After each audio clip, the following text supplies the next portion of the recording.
Maraming salamat, Miss Montemayor. Palma na lang.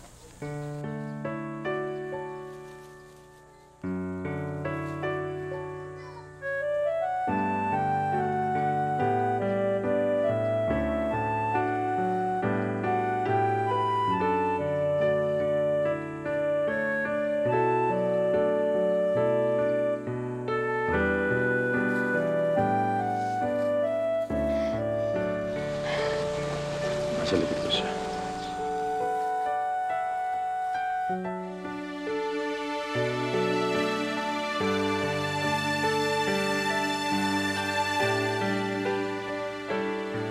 Rosa Camila, pahinga ka na muna. Ako nang bahala dito.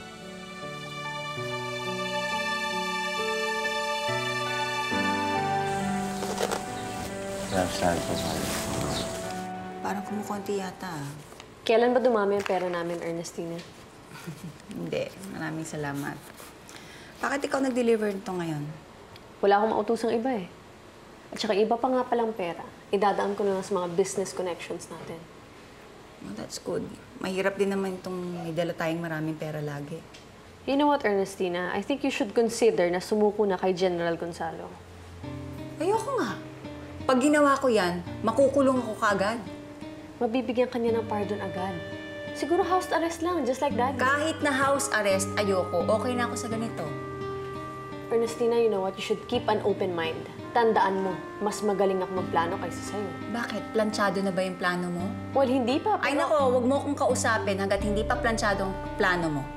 Pag okay na, tsaka mo na lang ako kausapin. Pero ngayon, wag mo muna akong pakialaman.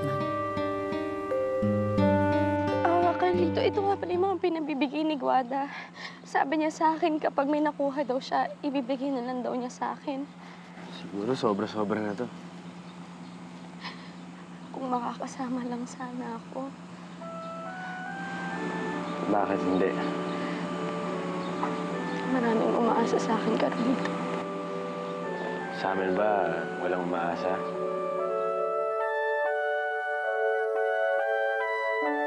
Pinayagan ka ba ng mga gwardiya bumalik sa Maynila?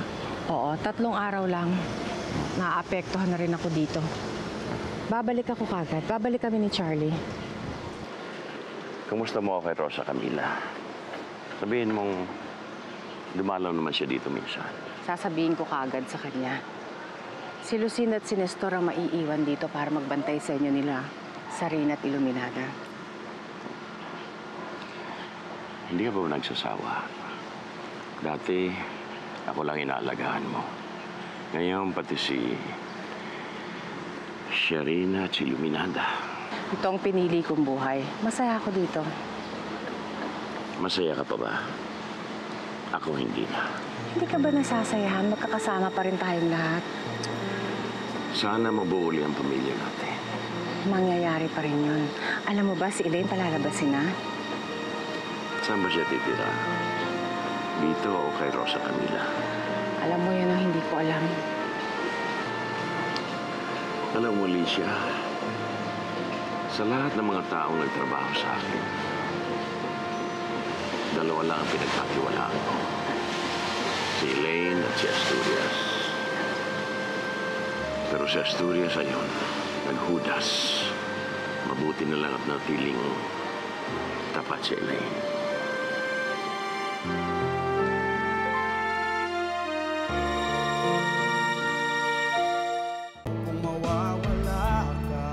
Wala na rin akong pambagunan ng pera. Pina-freeze ng gobyerno yung accounts ko. Hindi naman makagalaw si Guada. Eh, sabi ni Lola, pakiramdam daw niya may nagmamalman daw sa amin. Sa susunod, ako na lang pupunta sa'yo. Carlito, wag. Kung napapansin mo, tumataas ka na sa mga most wanted. Mas mataas ka na kay Kuya Alberto eh. Sa inyong tao ba yung mga sumalakay dun sa military outpost sa southern provinces? Hindi naman kami sumasalaki eh. Kami ang tinutugis. Lumalabala kami. Mag-iingat kayo. Siguro dapat mag-iba-iba tayo ng paraan para makuha ang pera mo. Minsan ako, minsan ikaw, minsan si Guada. Alam mo, maganda siguro kung dito ka na magpapalibas ng gabi. Mahirap na eh. Hindi pwede, hanapin ako sa bahay. Kamusta na nga pala kayo ni Rafael? Maayos naman kami. Masaya ba? Nabubuhay, lumalaban. Kay Lito, nag-iba na ako. Huwag na nating ipilit ang nakaraan. Hindi naman yung tinutumbo ko eh. Gusto ko lang talaga kayo kamustahin. Balik na ako doon.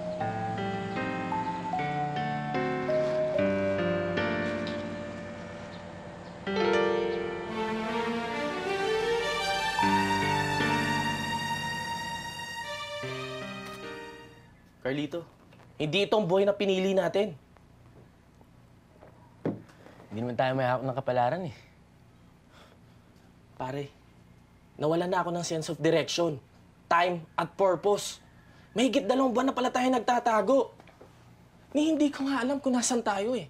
Nasa Laguna ba, Bicol, o nasa Quezon? At hindi ko alam kung matutuloy pa kasal namin ni Guada. Pero nasa pagitan tayo ng 3 lalawigan. Carlito, hindi yan ang tanong na gusto kong masagot. Ano, ganito na lang ba tayo? Alam mo, Andres, sanayan lang naman talaga yata yan, di ba?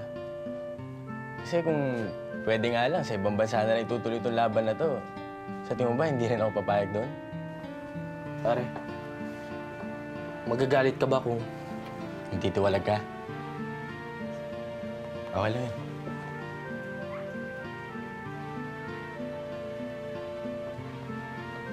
Carlito, salamat. Nag-iisip na rin ako. Babalik din agad ako, Leandro. Si Ernestina, wala bang paraan para makabalik siya dito? Papaalam ko kay Rosa Camila. Ihatid ko na ako kayo. Alicia, ingat ka ha. Baka makita ka ni Tomas. Ikaw din mag-iingat ka ha. Matuto ka magpahinga. Lucinda, Nestor, tulungan mo naman ng mami mo. Hindi na natutulog yan. Bakit, Mami? Alam kasi naman yan si Tomas. Lagi ako binabantayan eh. Mami, sinabing kalimutan mo na si Tito Tomas. Bye, Lola President. I'm not the president anymore. Bye, Charlie. Mga ilang araw din ako mawawala ng kalaro. Babalik kami agad ni Lola Alicia dito. Oh, kiss Lolo.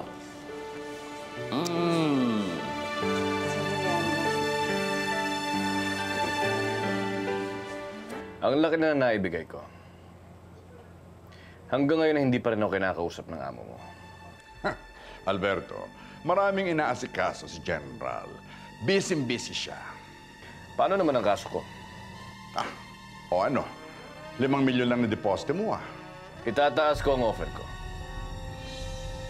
20 million. Magpapasok pa ako ng additional 5 million sa lingkong ito. Well, that makes 10 million. Bakit ginagawa mo kami parang alkansya? Asturias, hindi madaling maglabas at magpasok ng pera na ganong kalaki. Alberto, hawak namin ang mga bangko. What are you talking about? O sige, siya. Sige, may unahin lang ako. Ano unahin natin? Di ano pa. Hindi yung lalabas at papasok sa bahay nila dati. Alam mo pala, dasal na ako ngayon eh. Meron ako pinagdarasal na bubusita doon. At siya muna ang uunahin natin. Akala ko ba ako masusunod na nagpakasal tayo? Aalis ka ng hapon, babalik ka ng tanghaling kaya bukasan? Di ba tumawag naman ako sa'yo? Marami akong inaayos sa simbahan. Marami namang sundalo sa labas. Ba't hindi mo sila tanongin kung nagsisinungaling ako? Ang sinabi ko sa'yo, tingilan mo na yan! Ano naman ba yung pinag-aawayan ninyo? Mami, itong anak niyo, pinapahamak na naman tayo. Tumigil ka ha, kakadating lang ni Mami. Ayun naman ang dapat eh. Dapat malaman niyo itong mga pinaggagawa mo. Nagpapakasanta-santita ka dyan sa mga trabaho mo sa simbahan. Rosa Camila, nararamdaman ko may ginagawa ka na namang kalokohan. Rafael, bakit ba? Ano ba nangyayari? Na-interrogate na naman ako nung nawawala to. Rosa Camila, pag naulit to, hindi kita pagtatakpan. Mami, sige na, kumain na kayo. Baka magkasakit kayo. May lason yan. Mami, walang lason to. Ako nag-prepare nito mismo. Nakita ko si Tomas. Pumasok siya sa kusina kanina. Nakita ko. Mami, matagal nang patay si Tito Tomas. Mahigit 2 buwan na siyang naililibing. May kalye na nga nakapangalan sa kanya. Lucinda, hindi ka naniniwala sa akin? Anong tingin mo sa akin? Naloloka? Para ka nan si Leandro at si Iluminada. Nasaan si Alicia? Siya lang ang naniniwala sa akin eh. Umalis po sila. Walang lason to. See? Sige na, kumain na kayo. Sigurado ka? Hindi ko hahayaan na lasunin kayo ni Tito Tomas. Lucinda, mamayang gabi, matulog ka sa tabi ko, ha? Kasi alam ko, tatabihan na naman ako ni Tomas at sasaktan niya ako. Sasaktan niya ako. Tignan mo lahat ng ginawa. Kita mo? Alam mo, nag-iba si Rafael magmula nung madarasan niya yung military torture. Para sa kanya, para mabuhay, kailangan sumipsip siya sa mga namumuno ngayon. Alam mo talaga naman na apektuhan ng buong pamilya natin eh. Musta na si Ernestina? Ayun ma, tago-tago pa rin. Kung nakita niyo siya, sabihin niyo naman dalawin niya ang mami niya. Alam mo, hindi yata matagalan ni Iluminada yung house arrest para hindi niya makayanan. Ang mami mo naman, Amanda. Bakit tita? Ano nangyari sa mami ko? Ewan ko ba, parang nasisira yata ang ulo. Lagi daw nakikita si Tomas. Alam mo, nakikita ko siya minsan kinakalmutan sarili niya. Pero ang sabi niya, si Tomas daw ang may gawa nun. Emma, si Daddy, kamusta siya? Mas maraming araw na wala siyang naalala. I wish that everybody would just hold on habang hindi pa naayos yung pinaplano namin. Mag-iingat lang kayo lahat. Ikaw, ma, kamusta ka naman? Kinakaya ko na lang sa kanila. Para sa inyo ni Leandro.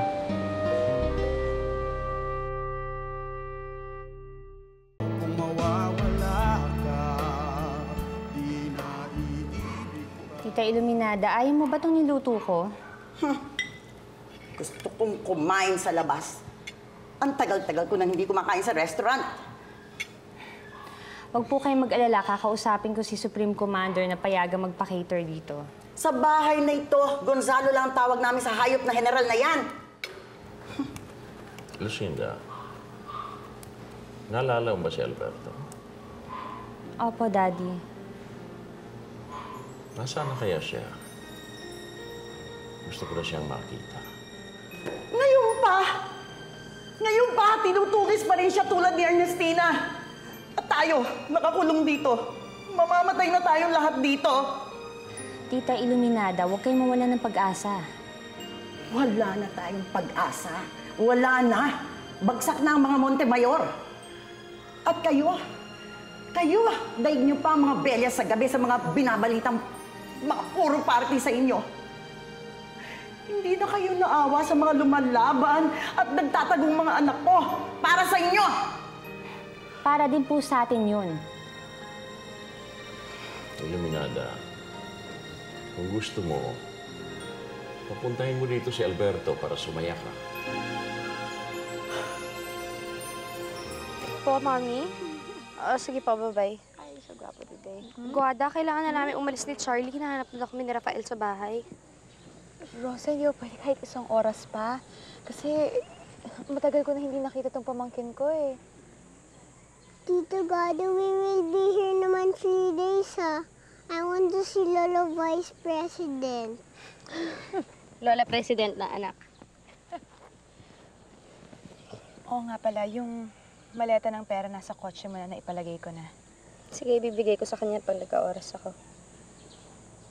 Rosa, Camila, ano mangyayari sa atin? Hindi naman pwedeng parating ganito na lang tayo magkikita. Hindi natin pwedeng gamitin ng pamangkin ko. Huwag ka mag-alala, Guada. Makakaisip din ako ng paraan. May pakulo daw tong si Gonzalo sa darating na mahal na araw.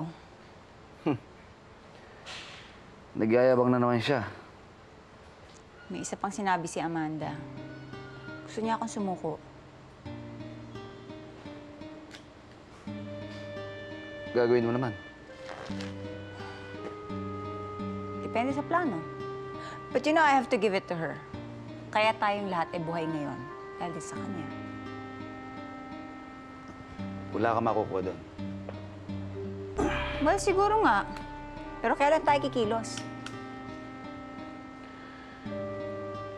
Teka nga sandali. Nagsasawa ka na ba dito? Hindi naman. Nababagalan lang ako sa kilos natin.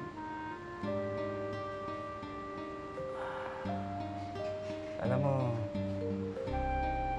mukhang mas matalino talaga sa'yo si Amanda. Alam niya yung salitang plano.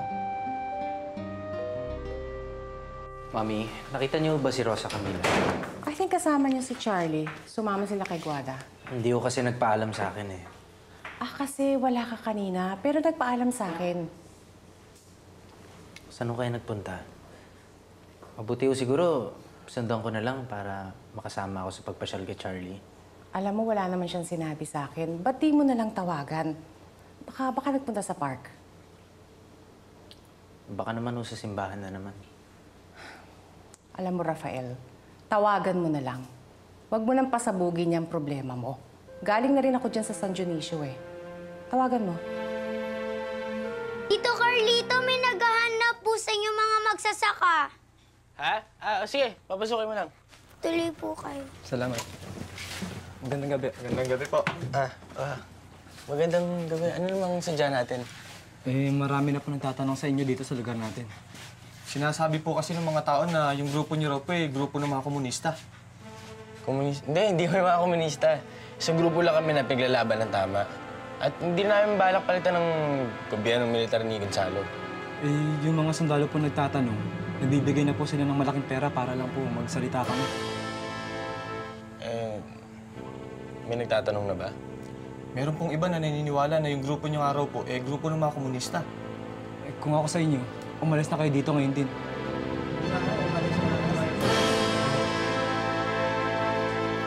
Hindi ba kayo matutulog na dalawa? May pag-uusapan lang ho kami.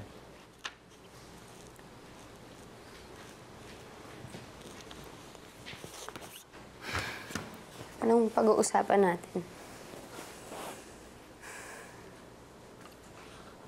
Kumusta naman yung pagkikita ni Guada at ni Charlie? Ayun, okay lang. Gusto makita ng bata yung lola niya next time.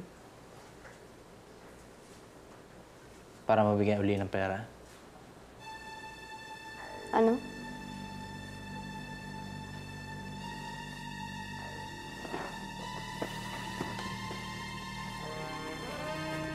Ito, Rosa Camila. Ano ibig sabihin niya, Rosa Camila? Mawawala